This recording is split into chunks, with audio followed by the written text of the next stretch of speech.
went and FaceTimed us through it, and we're like, yeah, that one looks great. We didn't really care because it was our bar was so low for what a house was. Yeah, like we can live with that. And she's like, yeah, we'll just close and whatever. And I'm like, you're okay with that?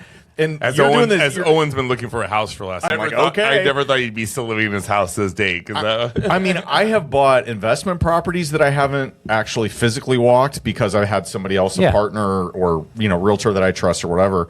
But I've never bought my own house. But do you think that's more of a kind of a West Coast mentality where you're like, this is so little compared to what we're used to out there that what's the big deal? Yeah, I think that's a big part of it. And then also we are going from, most of the houses that you could afford were in the 1950s range. Yeah. And then everything came with a ton of termite damage. Everything came with mold because you got in Santa Cruz, there's the ocean, and then 2 miles away, basically there's Redwood Forest and the Santa Cruz Mountains. And so pretty much, you couldn't get a termite inspection without at least $5-10 grand worth of repairs. Yeah. And here it's like you come back, oh, all clean. Yeah. So actually, I kind of thought that I might want to do something else for a second. I was like, not real estate. Yeah, not real estate.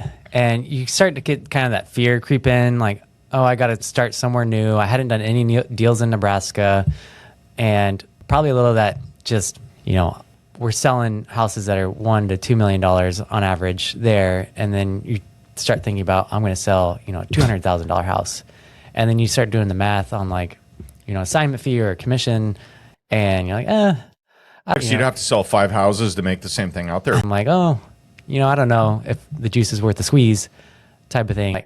Self-employment, your own business, that sort of thing, it kind of comes in, and maybe I'm not cut out for that sort of thing, and I can just go do a W-2 job. I mean, because didn't you pay cash for your house off the profits from selling your properties in California, living mortgage free?